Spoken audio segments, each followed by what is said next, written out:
With that, let's get started. We're going to talk about LGDs today. Some guys know what LGDs are. Some guys don't even know what that stands for. Just depends on what your, I guess, experience is and if you've ever used these before. It's a topic that when I go around the country and do trainings at dealers and at distributors, it's one of those ones where sometimes in my training, I'll sit there for almost, half an hour talking about just LGDs. And so that's why we thought it would be a good idea to, do a training on just those, because we get asked about them a lot. And when we're doing the in-person trainings that we normally do, it's a topic that it seems like there's never enough time for. So we thought it would be a good one to cover today. So as we get started with all the trainings and start doing all this stuff, we do run into some technical difficulties. So I believe you guys are looking out our window right now on Facebook Live. So maybe we could get that camera reversed. Yeah, let's do that. So while he's doing that, you guys, hopefully, you guys got on early on and heard some of the people that we were talking about and saying thanks to. So right now, we are missing a lot of opportunities to interact face-to-face with so many of our friends out there. So talk about just being impressed with everybody and helping us support all the people out there that are trying to help make every situation better right now. So with the LGDs themselves, for those of you that don't know, LGD stands for load generating device. These are basically, a filter, right? These are something that we install inline to essentially, provide a Class D chipset with the stability they need. Because what a lot of guys don't understand is that just putting resistors in place or fooling a radio into, putting out sound is not really all that these do. Okay, so really what you guys need to think of these as is more of a filter than more of just a load generator. Okay, I know they're called a load generating device. It's a quick, easy name to call them, but think of them too as a filter because that's really what they are. So what we want guys to understand is, why do you need these? You need these because the majority of vehicles on the road today have a Class D chipset in the factory radio or in the factory outboard amplifier if it's a premium sound system. Okay, so what happens with a lot of these vehicles is, you're putting an aftermarket system into this vehicle, and so the speaker leads that used to go from that premium sound amplifier out to the speakers themselves, now those wires go to a LC2i, or they go to a high level input of a aftermarket amplifier, or they, whatever the case may be, okay? Now, the problem is that in some vehicles, it's a noticeable change. Sometimes it's an audible change. Sometimes there's no sound at all when you do that. Sometimes there's sound, but it's distorted. Sometimes the high frequency detail is lost. So we're going to go over a few examples of kind of when that happens and show you guys some kind of screenshots of some different things as well. So we'll try to kind of explain these as best we can and give you guys a little bit more just insight into the LGDs and that sort of thing. So with that, we'll move on here a little bit. So with the LGDs, what does an LGD really do? In simple terms, does it trick a radio into working and putting out sound? Sure, yeah, it tricks a radio into putting out sound in one way or another. But what it really does is stabilizes that Class D chipset. So when you're looking at that system and you think about it a little bit, like I said, these vehicles have a Class D chip either in the radio itself or in the outboard amplifier. Okay, so what happens when that becomes unstable, no load on the speaker outputs of that system, unstable can mean a lot of different things, right? So let's talk about that a little bit. What does unstable look like? Unstable can mean a lot of things. In a Ford F-150 truck with the Sony premium sound system, unstable means that truck, that Sony premium amplifier, will put out a high frequency tone between about 25 to 30K, okay? What does 25 to 30K signal do to some tweeters that can't reproduce it? It's gonna end up melting those tweeters, right? Those tweeters have to do something to dissipate that heat. How is it gonna dissipate it? Through heat. It's it's going to melt the coil, so on and so forth, right? So what we found out years ago is that shops were putting these systems into these 2013 Ford F-150s with the Sony premium sound, and everything sounds fine. When it's all said and done, the install sounds great, everybody's happy, they tune the system, they send the guy down the road, hey, enjoy, right? A month or two goes by, customer comes back with blown tweeters. Okay, weird, maybe he's abusing the system, maybe something's not tuned properly, what's going on? So they would replace the tweeters under warranty, swap them out for the guy, take care of their customer, and then maybe 3 weeks later, the guy comes back with another set of blown tweeters, and so on and so forth, and it would keep happening. So what the engineers at AudioControl figured out was that when that's going on, that unstable amplifier in that Ford truck with the Sony system, like I said, puts out a weird 25 to 30K signal that ends up smoking those tweeters. Now that's just one example though, okay? So that's one example of a car that when it becomes unstable with that system, that's what it looks like. But there's a lot of different ways that unstable can show itself, okay? The Hondas, Honda Civics and Accords, I wanna say it's about 2015 and up, are another example of one where when those become unstable, it's an audible difference, okay? So those ones you can hear. The high frequency detail in a lot of those Hondas is what gets lost, and it's an audible difference. If you put the system in without the LGDs, it'll work, it won't damage anything, it just doesn't sound as good as it could. Now, if you were to do that same system and put the LGDs in line, it'll bring back some of that high frequency detail, get a little bit more of that sparkle that's missing a little bit. And that one's an audible difference. We hear from technicians all the time that that's one of those ones that has an audible difference. Harley-Davidsons are another example. I hear from shops all the time that are using the LGDs in Harleys when they're keeping the factory radios. I hear reports from all around the country from guys that do Harleys saying that a lot of these Harleys will have a weird kind of a pop or a click or a hissing noise, something like that, and that putting the LGDs in line essentially takes care of that issue. So that's been another important one that I like to share with guys. So there's lots of different examples of where this takes place, but one of the most common ones, one of the most popular ones that a lot of guys are familiar with is the Chrysler vehicles, okay? And when I say Chrysler, I mean the Chrysler group. Chrysler group is going to be Chrysler, Dodge, Jeep, Ram, Fiat, Maserati, and Alfa Romeo, right? So those vehicles are what falls in the Chrysler group. Those are all Chrysler these days. And basically what that means is in those Chrysler vehicles, what's happening is they decided right around 2016 to 2018, depending on the exact model, that vehicle would not just have obviously a Class D chipset, but that chipset would be programmed to do something a little bit different. So what they decided to do is that every time that car starts up, it decides to actually ping the speakers. So you fire up that Dodge Challenger or whatever it is, Jeep Wrangler, something like that. And every time that vehicle starts, it actually looks for all of the speakers, okay? So let's see here, let's mute everybody so we don't get the background noise. There we go. So it checks for all those speakers, and if there's not a speaker present because there's no load found on that channel, what will happen is either there'll be no sound on that particular channel, or there'll be no sound on that whole side of the vehicle, or sometimes no sound at all. Some of you are probably nodding your heads out there because you've experienced this yourselves. This is one of those really frustrating issues that if you've ever ran into in your shop, the first time you run into it, you may not know what's going on, and it's incredibly frustrating. You have no idea what to do with it. I ran into this in my own shop, maybe close to 9 months ago, a year ago, something like that.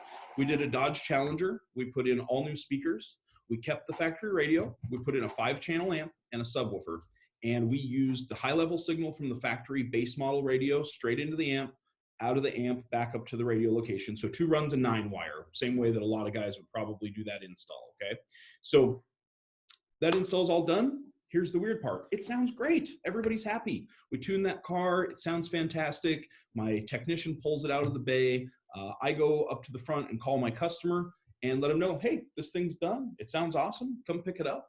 About 2 hours later, he comes to pick it up, pays his bill, and what do you know? No sound. We have no sound down the entire left-hand side of the car. Okay, must be a glitch, I figure. So we turn off the car, we turn the car back on, and now there's no sound down the other side of the car. So it's actually switching positions. That's probably one of the weirdest ones I've encountered. But what we came to find out was that it needed load generators, right? Now, the hard part with that is that a lot of guys have seen the original blue LGDs in the past. These are the first ones that came out. And so a lot of guys have seen these ones and they go, oh, great, I just need those. The problem is that if you're working on a newer Chrysler like that, like a 2018 Challenger or something like that, this is not going to do the trick, okay? So this is where we get into the different models of LGDs, right? So we have, so we've got three different models of the LGDs. We have the original blue LGD, okay? This is created for a number of different vehicles, pretty much all makes and models with a Class D chipset prior to about 2016 is the easiest way to think of this. So figure early 2000s to about 2016 to 2018 is going to be a pretty good year range for the blue LGD. I gave an example earlier of a Ford truck, a couple of Hondas, some Harleys, that sort of thing. An example? Well, I would just say on the blue LGDs, you know, everybody out there, you know, should be using an LGD of some kind, a load generator if their vehicle's been made, like you said, in the last 5 or 6 years. So everybody out there knows the vehicles that specifically require a load to have outputs turn on, right? Beyond that, if you have a doubt, use the blue LGD. Right. I mean, just use the blue LGD. All your Fords, all your Volkswagens. I would say that 99.9% of all Volkswagen, you guys have interfaced, you haven't used an LGD. And with the Volkswagen systems, we heard audible differences in the frequency response, the detail and the high frequency range when you use the blue LGD. Yeah. So when in doubt, just use the blue LGD. You know, it's a piece that can go into any vehicle. It's not going to hurt anything. It will do filtering for you and keep the high frequency detail intact. Yeah. So, you know, when in doubt, we just say use the blue LGD. If it's car that's been made in the last 6 years, use it. It's only going to help in those situations. Yeah, I think that's the most important, or one of the more important things to keep in mind here too, guys, is that you're never going to hurt the car. So like Chris said, if you're not sure, put one in, right? And if you're really not sure of which one to be using, then the blue one is the one that you always want to try first, basically, okay? If it's a Chrysler vehicle, then you know for sure we're going to be looking at one of the gray or the green LGDs. So in the last few years, we came out with the LGD 60 and the LGD 20, the green and the gray here. Now these were designed originally specifically to take care of those Chrysler vehicles that we talked about. But we are finding as time goes on that there are other applications for these as well. So to start with though, the LGD 20, so the green guy here, okay? LGD 20 was originally designed for vehicles that are I don't want to say non-amplified, but base model vehicles, because of course they're all amplified in some way, right? But if the radio is the source of power in this vehicle, if its speaker outputs from the head unit itself, no external amplifier, or a base model vehicle, you're going to use the LGD 20s, okay? If it has an outboard amplifier, these are usually going to be your premium amplified sound systems, maybe something that's badged like Alpine, Boston Acoustics, Beats Audio, Harman Kardon, you know, any of those different systems like that. Then we're going to use an LGD 60, okay? Now, in the last maybe 3, 4, 5 months, I've also been hearing of some reports from dealers, though, that are letting us know of other applications that these are great for. One example of that is the new generation or new body style Chevy Colorado and GMC Canyon. If you're maintaining the factory radio in a truck with Bose, I'm told by dealers that the LGD 60 is the key to making that truck work the way it's supposed to. Now, with these types of things too, you guys are going to find that there's going to be all sorts of applications in the future where you're going to need these. Is it going to say right on the package that you need it for a Canyon with Bose? No, you're going to need to just have these in stock. They're not an expensive part. They're just something that you need to have in stock in your shop so that you're prepared, right? Another one that's a prime candidate for this, we're here in the Pacific Northwest. We're in Subaru country up here. There's a million Subarus up here, right? So the new Subarus with Starlink. Starlink, if you're not familiar, is kind of like Subaru's version of OnStar. So think of it like that. And so in the new Subarus with Starlink, if you disconnect the speaker leads from the speakers and you run those into, say, an LC2i or into a high-level input, right? So again, that factory radio or factory amplifier no longer sees the speaker loads, okay? That Starlink light comes on solid in the dash. There's no sound output. And the actual volume knob, there's a little scale that shows up on the display of the radio. You know, as you turn the knob, the scale slides, that sort of thing. That scale goes away. The Starlink light comes on solid as an error message, and you have no sound. And we're getting calls from guys going, hey, what do I do with this? LGD. LGD is the answer on those Starlink Subarus. So that's just one more use where these are going to be an important piece, you know, to have in your shop. Again, is it something where it's going to say Subarus with Starlink right on the package? No, because we're going to find out lots of stuff, guys, as time goes on. We have no way to predict what 2021 vehicles are going to be compatible with these. But the good news is you can't hurt a car by trying it. So if you're not sure, make sure you have them in stock, try one of them in there, and chances are you're going to be successful with that. Yeah, even the Subaru with Starlink. So some of the Subarus, you will have audio pass through, but you will get the indicator light. Right. And if you're set up with emails, you'll get emailed once or twice a week saying, hey, you know, take your car to the dealership, you have something wrong. So even if you have the speaker with the, you know, the cross through it, you can use the LGD 20 on the base models of those Subarus to help alleviate that as well. Yeah, get rid of the error message, basically. Yeah. So another thing with these LGDs, you guys, I've mentioned, you know, that they're easy to install, they're a quick piece to put in, that sort of thing. So if you look at, say, a traditional LC2i installed in there, right over here on the side of the screen, speaker wires ran right into it. You go, oh, wait, this is a Jeep Wrangler 2018. I need LGDs in this vehicle. You can see there on the screen how easy that is to install these. It's a 30-second job. Unplug the speaker connectors, plug in the LGDs in line, and away you go. So if this is our LC2i, and we've already got our speaker wires ran in there, okay, and we go, oh, wait, I was supposed to use an LGD in this vehicle, or I have a Subaru, and there's this little indicator on the dash, whatever it is. All you've got to do is unplug the wires from the LC2i, okay, take your LGD, and it doesn't matter which end of this you use, you guys. These are not directional. So it doesn't matter if I use this end or this end. Just make sure one end is plugged into the LGD, plug the other end into the LC2i, okay? And then your original speaker leads are going to go back into that connector. So when you're all said and done, that's what we end up with. 30-second install, you know, plug it right in, and away you go. I feel like a flight attendant every time I do this, by the way.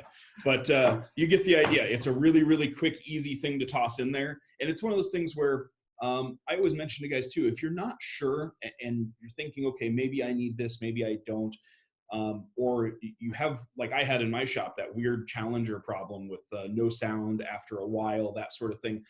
The thing to remember is that immediately, once you found that you're in a vehicle that has this issue, so let's say that Challenger we were working on in my shop, I'm going to use that as the example. So we find out that there's no sound in that car. If we pop the trunk, access the amplifier, and immediately put some LGDs in there, chances are, you guys, it's not going to fix your problem, okay? You need to shut the car off, plug in your LGDs, do all what you're going to do your work, okay?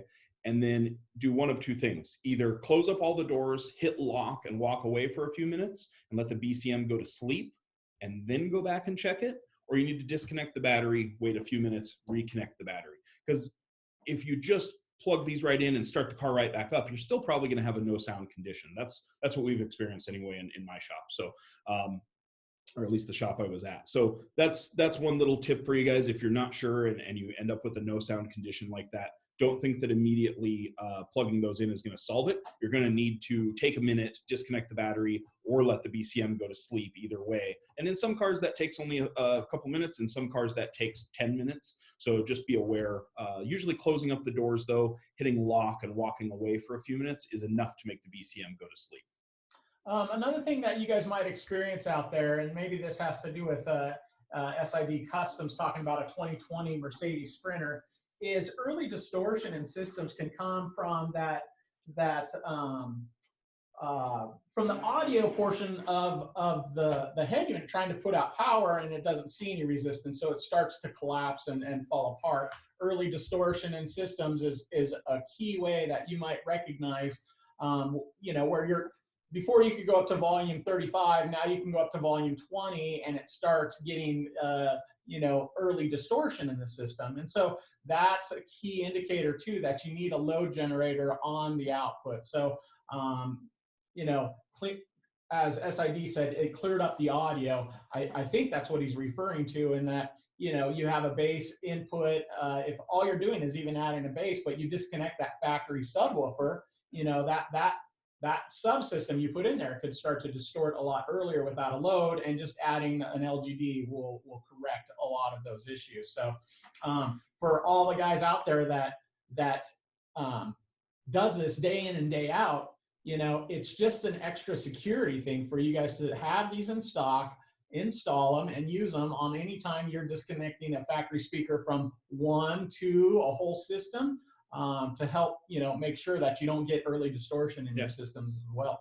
Yeah, the thing that I hear from guys when I'm out doing trainings on the road is they go, well, wait a second, you're saying this is you know, applicable to new Jeeps or you know, new Challengers or Chargers or whatever. And they'll say, well, just last week I put a bass package in a Jeep and I didn't have any problems.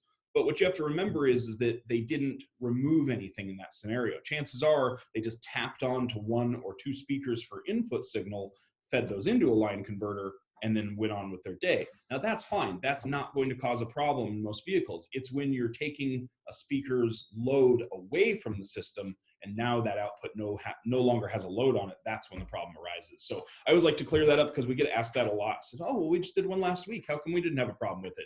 That seems to be a common thing that we get on those. So DH Performance Auto Sound had a question. Has the LGD ever solved an ANC issue? And I would say no. That's not really what the LGDs are designed for. Right. And as far as I know, the only way to really will be to ever bypass ANC might be some kind of a preamp solution or some way to get in there before the ANC module. So so no, the LGD would not solve ANC issues. No, that would be awesome if it did, but unfortunately there's no magic fix for ANC. The only fixes I've seen for ANC at this point have been physical. So you are either disconnecting the microphones, cutting the wires to the microphones, or disconnecting the module, preferably disconnecting the module that runs all the mics. In some occasions, you can get lucky and get a vehicle that can be taken to the dealership and they can actually turn it off, but that's pretty few and far between. And most guys aren't going to have time to go do that. They're going to want to do it in the shop. So unfortunately, these will not fix ANC issues, nor will any small solution that I'm aware of. So one other thing that I like to go over, you guys, is we get asked a lot, so why don't I just buy a bag of resistors from any one of many suppliers, and why don't I just solder in resistors? What's the difference? Okay, so one of the things that I want to show you guys too is when you're looking at a LGD from us, this is the original blue LGD. I cut the heat shrink off here just so you guys can kind of see a little bit. This is not just some resistors in a piece of heat shrink. Okay, there's an actual circuit in here. This is a PC board with some circuitry and a design in here. It's not just the same as grabbing some 5-cent resistors and soldering them in. Also, from just a professionalism standpoint, if you are going to install something like this in one of your customers' cars, if you're doing this professionally, you know, what do you want them to see? If they ever got into the install for some reason and saw something in there, do you want them to see a nicely, you know, professional looking, nicely wrapped up little piece that's in there that looks like it was worth what they paid for it? Or do you want them to see some resistors that are soldered in there? And even if you do it nicely, resistors don't really look nice, you know? The other thing is that these have thermal protection circuits inside of them. Okay, so all of the LGDs have a thermal protection circuit inside, and that's why we say you can't hurt a vehicle with them, because these will never get hot. What do we all think of when we think of resistors and what happens with resistors? They generate heat, right? They got to dissipate that heat somehow, so they get hot. With the LGDs, you really don't have that problem. They have thermal protection built in. They're not going to get hot. They're not going to melt anything. You know, you don't have to be careful about zip tying them out in the open because they're going to get so hot that they might melt wires. That's not going to be an issue with LGDs. Yep. Somebody wanted to see them up close. Oh, sure. So Chris is just showing you the actual piece there itself. We got two cameras in here, so he's got to wave it in front of both of them, but you guys get the idea. So with that as well, on the screen right now, you guys, I have an actual kind of screenshot there of basically signal with and without the LGD. So you can see kind of the comparison between the two there. I think that was actually a screen capture from, was that from you or something? Yeah, that was one when we first started working on the blue LGDs from upstairs. Yeah. Yeah, interesting to see the difference for sure. One of the things, so somebody asked for vehicles which do not necessarily need an audio control interface, base vehicle with full range. So a lot of amplifiers out there will accept up to 15 volts of input, Sure. and they don't need a preamp or anything like that. They're going high level directly in there. Sure. An LGD is not just made for audio control products, but any product. Anytime you're removing the factory speaker, you should and then going into an amplifier or whatever, you should be using an LGD. Yep. Yes, absolutely, please use an LGD for any time you're removing the factory speaker wires. Yep. So like Chris said, I mean, of course it works great with ours, you know, it plugs right in, it's a 30-second install. If you're doing using an LGD with someone else's product, you can absolutely use it a couple of ways. You can either take the loop of wire and actually cut this and just connect onto each end, or there are little tiny set screws in the end of this, and you can just undo one side, put your own speaker wire into it, and do it that way as well. And like I said before, if you missed it earlier, these are not directional. It doesn't matter which end of this you use. Obviously, it'll look nicer if you have the heat shrink facing the right way, but it doesn't really make any difference which end you plug into. So yeah, and you know, somebody else just added, I added a sub in a Urus, removing the factory sub, had the factory Harman system. I used the blue LGD and it didn't work. You know, really the reason that we have to have 3 different LGDs is for different applications. And so some of those vehicles where the audio is cutting in and out because the factory is not seeing the load, you might need to add more resistance. And that's essentially what breaks down these is different levels of resistance that's built into the LGDs. The original blue LGD can show a resistance from about 1,000 down to 39 ohms of impedance on the input, depending at what frequency range. So if you're sending out a signal that's at 60 hertz to test it, the blue LGD might not work in that. So that's why we created the LGD 60 and the LGD 20. So LGD 60, the ideal there is for those vehicles that the engineers designed it to send out a ping and shut the audio off if it doesn't see anything. So in that application, first trying the blue LGD didn't work, then you would certainly need to add more resistance. So on a Harman Kardon amplified system, we would recommend the LGD 60 for that application. So with that vehicle, just go ahead and go in, remove the blue LGD, throw in the LGD 60, and it should solve all your problems. So we wanted to also talk about a couple of products coming out soon that kind of relate to this. And part of the reason we want to talk about those is basically they've got a cool new feature built into them where we have the LGDs built in. So we talked about using these with an LC2i and how this just plugs directly in there like so, right? But what if we had something that had load select built right in? So we've got a couple of new products that we want to talk to you guys about. You may have seen these before, you may have not seen these before.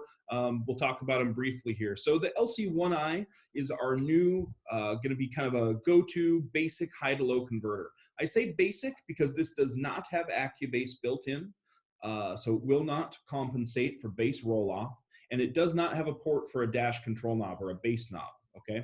So this is going to be for the cars where you don't need that stuff. This is a slightly lower price option as well. So if your customer was not willing to spend the money for an LC2i, this might be a great go-to instead. But one of the cool things that is built in here that a lot of you are going to notice immediately when you look at that slide there too, is load select is right on the front. The load select has all 3 LGD values built right in. So again, if you're not sure which one to use, this is a matter of just flipping a switch. Now it's going to still be a little bit of time before we get these out into your guys' hands. We just wanted to kind of give a little bit of a preview with some of this stuff. Yeah, we can give you guys an update on that stuff right now. We are, because of everything going on and because of our production and everything else, we will have those available probably in the next, you would actively be able to get your hands on them probably in 60 days. We still have a bunch that we're still testing with vehicles. Obviously, anytime we're adding new technology with load generation into products, we want to get it out there and tested. So by the time you guys can get your hands on them, they're going to work flawlessly every time. So I would be thinking that, you know, in the next 6 to 8 weeks or something like that. In the meantime, we have plenty of the LGDs in stock. So make sure you guys have those on hand, because right now we need, you know, cars coming in and out and doing what we need to do today. Yeah. So with that, the LGDs, blue for all the questionable vehicles out there that you might not think need it. Again, the LGD 60 for all the premium sound factory amplified systems, and the LGD 20 for all the base model ones out there. Yeah. So. And so with the new products, you guys too, I always like to clarify when I talk about these are going to be awesome. Yes, it's very cool that they have the LGD values built in, but like Chris was saying, you're still going to need to have all 3 LGDs in stock at your store. Not only because, you know, these won't be the only products that you use, of course, but if you are still going to use, you know, well, in the next 60 days or so, you're still going to use LC2Is, you're going to need them for that, but you're also going to need them for other products. Maybe a different brand, but also for LC7Is, for doing DSPs, for doing amplifiers with built-in high-level conversion. You're still going to need them. So although it's great that these new products have them built in, I don't want to misconstrue things and mislead people into thinking they don't need them anymore. You definitely still will. It's just a convenience thing. So the LC1i has those built in. A couple other cool things on the LC1i. Also, it has low-level inputs now. On this one. So yes, it'll take in 40 volts of high level input, give you 9.5 volts of low level out, and it has low level ins. So if you are going to put in a base package today, but in, you know, a month or two, your customer comes back and says, hey, you know, I'm going to put in a doubled in after all. Okay, great. You don't have to take this out. We can leave this in the install, just route our signal from the doubled in into this and out to the amp, because no matter what doubled in you put in that vehicle, you're never going to have more than maybe 4 or 5 volts of output on those sub outs on that RCA outs on that deck. So why not give them a little bit of a line driver in there as well? So that's a couple of cool things on the LC1i. One of the things too, you guys, that I just wanted to point out on all the LGDs is that, you know, they're non-directional, so it doesn't matter which side you disconnect. Now, in that application where you might not be using a preamp or anything like that, all you really have to do is disconnect these. You can use this to pigtail in a set of RCAs, so you can go low-level style input or something like that. So just because these are all pre-terminated for you to use with any of the legacy audio control products, you can still just disconnect these and go into a different style. So, you know, all of our DSPs and our amplifiers have a smaller style speaker connector. So in those applications, all you have to do is unscrew those 4 screws, put the smaller connector on there, and then plug it in. So these are really easy to use. So even if you have to go through and customize and do anything different, it's really not that big of a deal, and it still is going to save you a ton of time and cleanliness in your install. Yep. So we'll also talk about the LC2i Pro briefly. So the reason we bring this one up, similar reasons. This has the load select circuitry, or what we're calling LMC, load matching circuitry, built in. So this has all 3 values of the LGDs built in it as well. You'll notice a couple other cool things on the LC2i Pro while we're talking about it. It's a little bit slimmer and a little bit sleeker than the original LC2i. Not by a lot, but a little bit more grown up maybe. And this is going to come with the ACR1 dash control knob in the package, which is pretty slick. And then your Accubase controls are now right on top of the product rather than being threshold being on the side. So when you set up an LC2i for Accubase, your threshold is there on the side. It is now right on top of the new 2i Pro. As well as, like I said, this has the load matching circuitry with all 3 LGD values built right in. So pretty cool. All right. So kind of went over all the LGDs. I mean, we've had you know, trainings and stuff where we've spent 45 minutes just talking about LGDs. And the nice thing is that you guys have all experienced this enough now that you have a pretty good idea of when to use it and when not to use it. So, you know, I was just asking, is there any other questions in general out there for audio control? Somebody just chimed in and asked, how's Maestro integration coming along? It's actually coming along good. It's so funny because we've been very close to the threshold of being able to release, but you know, there's just a couple little things that we should be working through. And with our workload right now, believe it or not, we're busier than ever with so many projects and stuff out there. And so one of the things that that Matthew just pulled up with one of the other projects that we're working on is all of the audio control apps. So all of our audio control apps have an update coming. So as you look at the screen there, just wanted to talk about this. So we're getting ready. We just finished beta testing all the apps. We're getting ready to release those. So by Monday, anytime any of you guys out there are going to be plugging into, you know, a DM608 processor, a DM810 processor, either of the D amplifiers, with software, I'd request, we all here would request that you guys delete any of your software off, go to our website after next Monday and download the latest revision. So we have more updates coming with the DM Smart app, the DM RTA app, and the DM Controller app. And one of the very cool things about all these new apps is you're going to be able to do some interacting between them, though you won't be able to do multiple amplifiers or pair the DM RTA with the DM Smart app. You will be able to take some of the information from, say, the DM RTA and then import it into the DM Smart app. So target curves, house curves, stuff like that. So you'll have more means to manipulate the equalization and ghost curves and stuff like that. So if any of you guys have played with the ghost curves and RTA savings and the DM RTA, you'll be able to take those and then send them to the DM Smart app. So that's going to start happening next week.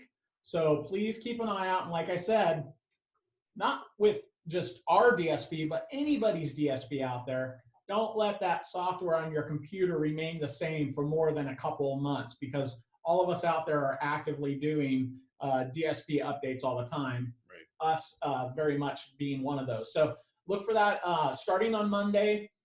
New updates to the DM Smart DSP app, the DM RTA app, and the DM Controller app. The biggest changes will be in the DM Smart DSP app. So there's going to be a lot of stuff there that you guys haven't seen before.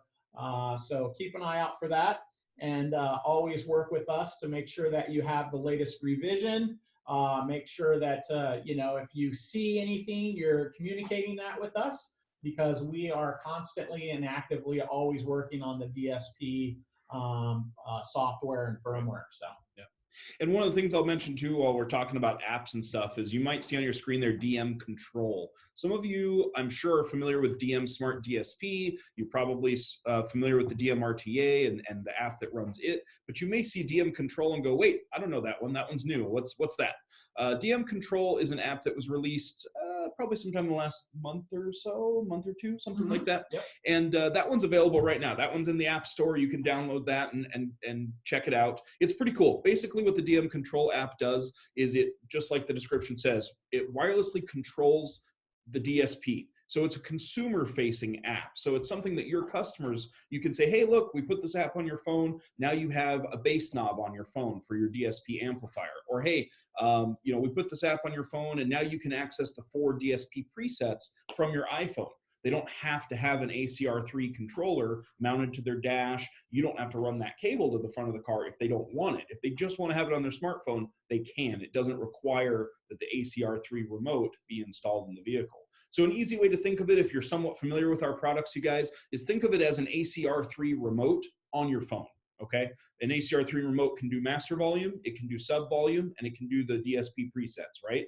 It can also do that through the DM Control app. So you can download any of our apps, actually, even without the product. So if you just want to see what some of these things look like too, go to the App Store, download some of these, and you know, download the DM Control app and check it out. Even if you don't have a D6 1200 sitting there to play with, just download it, check it out. Like I said, it'll run in demo mode without the product. So feel free to have a look at that. Somebody asked, are you going to have a training like this for the DM810? And yes, we absolutely want to. You know, this is all new to us. This is our 3rd training that we're trying to do live. I do see that, you know, obviously on Facebook, there's a couple of glitches with audio and stuff like that. We're going to try to perfect it and get what we need to do this better and more efficiently. But when it comes down to doing the DM810, we wanted to do it this week even, but it's hard to juggle between Zoom and Facebook, and then having a computer that has both the DM RTA and the DM810 hooked up and trying to share the screenshot. So What we'll probably end up doing is filming some of that stuff offline and then using the video in the Zoom as we're going through and doing training. So there's a few things on the DM processors and DM RTA and stuff like that.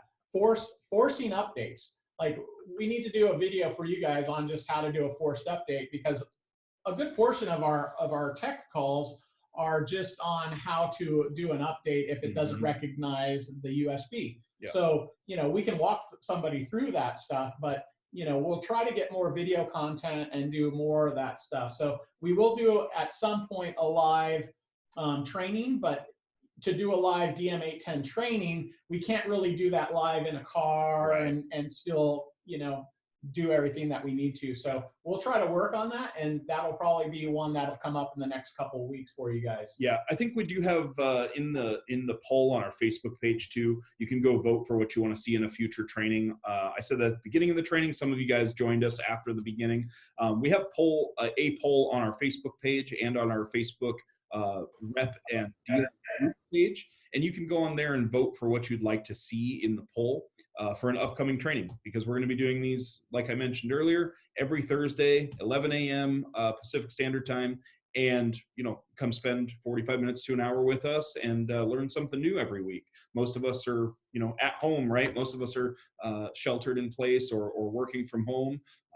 It's a great time to use that time to learn something new and learn something you maybe had questions about. So definitely go on there, cast your vote in the polls. We want to know what you want to learn more about. And like Chris said, with stuff like the DSP, we'll probably record that one and then post it, not live, but post that one as a training. It's just a little bit tough to do that all and not have it be super boring and super long, right? So we want to make these things, not short, but we want to figure about 45 minutes to an hour is about the right time for you guys. So that way nobody's falling asleep. So Mike asked the question, we're working on fixing the Bluetooth connection for streaming audio. So there's a couple things there, Mike, that we can address. One is connection, where it will automatically connect. So that's something that we're working on. The other is in EQ and level adjustments as you volume up if you're using a Bluetooth master volume control. Yes, it's partially fixed. In one app you can do that, but in the other app you cannot. So it's kind of halfway there. So that is not going to be on this batch of release, but I will speak with you directly on that stuff and where it does currently work. All right.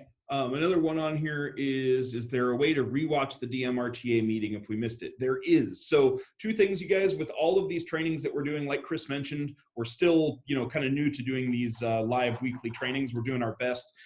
But Facebook Live does automatically, kind of record and save those for us. So if you go to our Facebook page, you can scroll down, you can see the live trainings there, and you can rewatch the DMRTA training from last week. Also, we do record these separately, so we will try to post these to YouTube once they're edited and cleaned up a little bit. We will eventually be posting these to YouTube. That's just going to take a little bit more time to get done. So. Awesome. So if there's any questions on Zoom, if you want to be audible, you can unmute yourself and ask a question now. Everybody's saying thanks, but if you have any more questions, we have a few more minutes, and I'll check and see if we have any other questions anywhere else. And if not, we want to thank you guys for spending, your time with us. We know there are other trainings out there and stuff like that, but we want to make sure that, we get you guys the info that you need and give you something useful and valuable and entertaining a little bit each week too. There's a question on here for which LGD for Harleys 2014 plus. That's a good question. I mean, there's a couple of really good solutions out there for Harleys that we could probably recommend. But the blue LGDs I have heard work just fine on Harleys to stabilize that.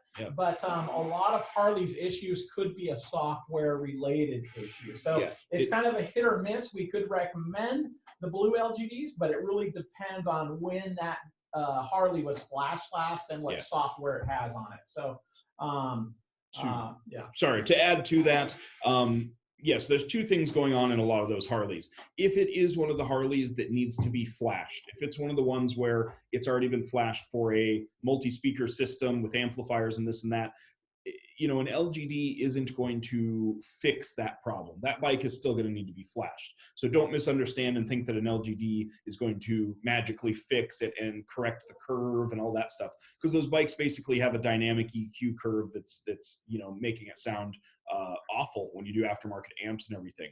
If it's one of the bikes where it doesn't need that flash, or it's already set up for just a 2-speaker no amp system, but you're getting pops and clicks and hisses and things like that, that's where an LGD will come into place. And I have also been told by many dealers that the blue LGD is the answer for a lot of those Harleys. So to just kind of reiterate that, if it needs the flash, it's still going to need to be flashed. Don't get us wrong. But if it's an integration issue where you're getting some weird clicks, pops, hisses, some sort of feedback, that sort of thing, that's where the blue LGD will come into play on those Harleys. Question, can you just connect one channel at an LGD for like a mono center channel? Absolutely. Yes. If you're disconnecting the center channel and you're amplifying it, yes, you absolutely can. So those are stereo pairs there. Yep. You know, a lot of times by the time you need to use an LGD on the premium sound stuff, you're going to need to use 2 packs. Right. Because you're going to a lot of times be if you want to keep fader, for instance, you're going to have to. If there's any kind of summing that you're going to do in that vehicle, you're absolutely going to have to use 6 LGDs.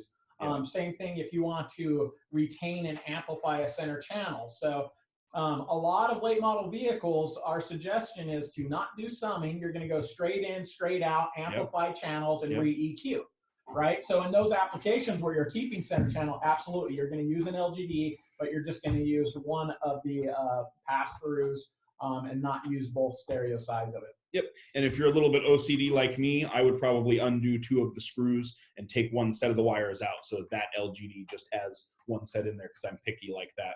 And it would drive me crazy if there was unused ones in there. But another question on here is the LGD 60 work on Mercedes-Benz C63 with a full HK setup.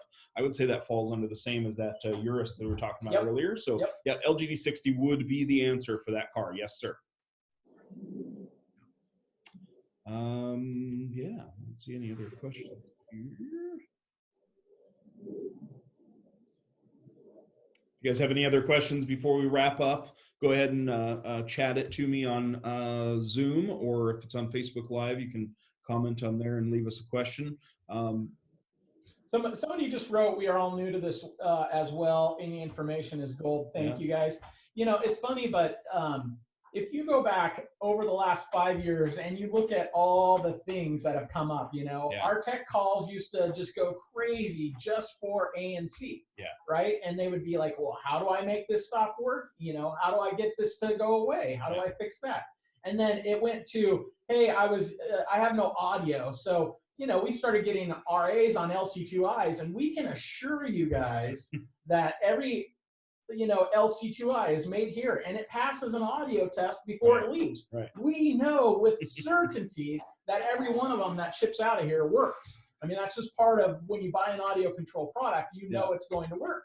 And, you know, we start getting RAs because the outputs would shut down. And that's really going back 4 years ago when it really started to take notice. And you know, we started getting LC2Is back, and we test them and go, hey, they work fine. And lo and behold, it was just the vehicle that had the output shutting off. So historically, as you go back, you know, we have all become very familiar with ANC. We have all become very familiar with load generating. You know, load generating is one of those things for the last 3 years we talk about in conferences and trainings and stuff. And you know, people still have questions about it. So hopefully you guys got something out of this that's going to help you. When in doubt, use the blue LGD. That's all I can say. You know, if you have an amplified system that's been made in the last 3 years, premium sound, whether it's HK, whether it's Sony, Infinity, whatever it is, use the LGD 60. Okay. And then for all those base models where you're actually able to go and get speaker right from the back of the source unit. Yep. Right? It's not a control panel, it's a source unit that actually has power built into it at the head unit. That's when you can use the LGD 20. Yep. All right. The 20. So that's kind of the easiest way to do it. Somebody just said, I found out about LGDs with Fords and Sony systems a few years back. The funny thing with Fords is that they never stopped passing audio. Right. No, they worked. Just people would, were having melted tweeters. They were literally, the first time they have a system installed and they go on a 3 or 4 hour drive, and that tweeter is just absorbing energy outside of the listening threshold, and it would literally melt, So that's why the blue LGD was created, was specifically for those Ford systems. So we, a lot of people don't realize it. As a U.S. manufacturer, one of the benefits of AudioControl is, we first started getting tech calls on melted tweeters using LC7Is. And people would say, hey, I used an LC7I and I kept on having melted tweeters, but then I went to a DSP and it stopped. Right? And the whole reason that happened, you guys, was because the DSP had an analog to digital conversion, and it might have a roadblock above 24K. So now that DSP wasn't sending any of that signal that was happening beyond 24K. Yeah.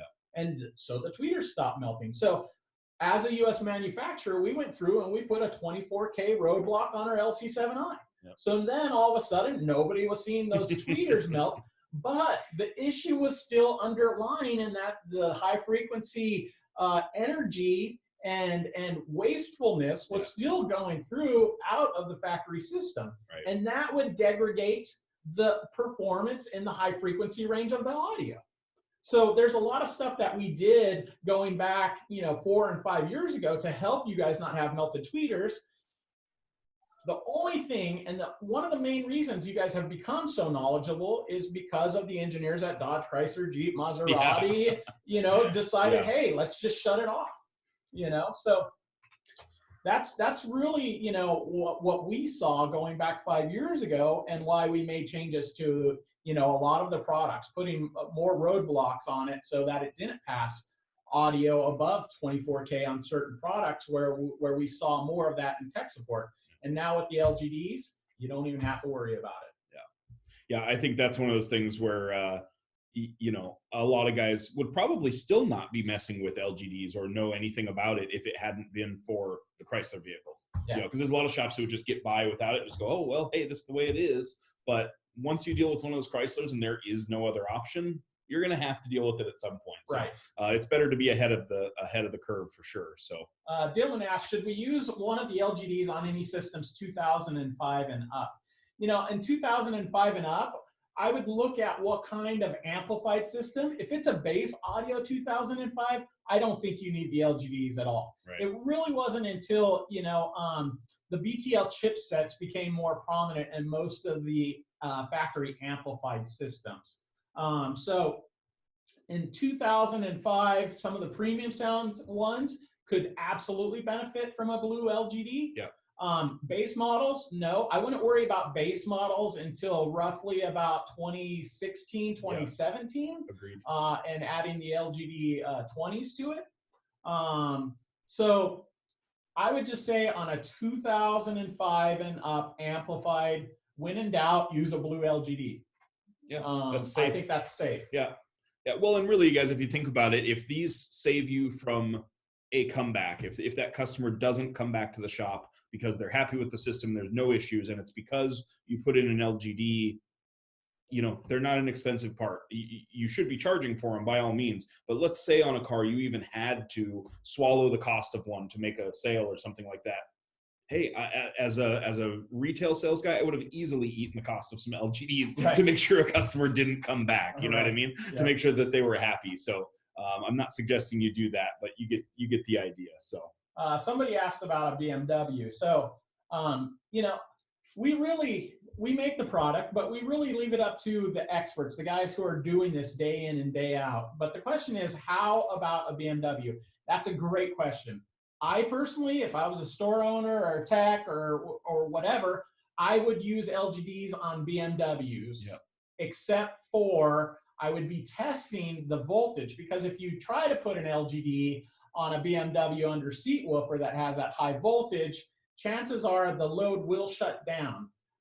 The blue LGD probably won't give it enough resistance, but I would use it on all the high speakers. So the 4-inch, the tweeter output, if you're disconnecting it, I would use an LGD, but I probably would not use it on the sub output. Right. Yeah, and that question also says Audi. I mean, Audis are essentially fancy Volkswagens, so definitely on the Audis suggested for sure. Yeah, the Audis, you know, audibly in the high frequency range, you will lose, without using LGDs in those vehicles, you will lose some of the spatial and little detail, little sparkle. Yeah, the kind of the high frequency separation and detail. So all right, well, guys. Cool, guys. We made it through our third meeting here. I promise you we're trying to get better technically. So Zoom, we had maximum capacity. We ran at about 100 people on Zoom for the whole time. So if you were trying to get in on Zoom, because that's apparently this time around where the audio and video was much better, where last week it was better the other way around on Facebook. Yeah. So we will work on that. We will work on getting the Facebook live stuff dialed in. Like I said, next week, we'll try to get more into maybe just playing around with the DSP and the user interface, maybe just doing a simple walkthrough. We can't do a lot of like hard tuning without being in a vehicle, and that would be tricky. So as we grow this along, we'll start adding more and more stuff out there for you guys. And again, thanks to this industry, thanks to all the guys out there that are doing all we can to make it better. When we come through this crisis that we're in, I believe that you know, we have seen some amazing stuff over the last couple weeks in our industry. So again, thanks to all those guys out there doing the masks. Thanks to all the guys who are here. It's great to see you guys. Can't wait to see you guys all in person at one of these events. You know, Matthew and I think are both, you know, privileged to be here and be able to interact with you guys. Absolutely. So thanks for being here. And we'll see you next Thursday at 11 a.m. Pacific time. Thanks, guys. Every Thursday at 11. We'll see you guys there. Thank you for your time, and thank you for the support. Have a good one, guys. We'll see you next week.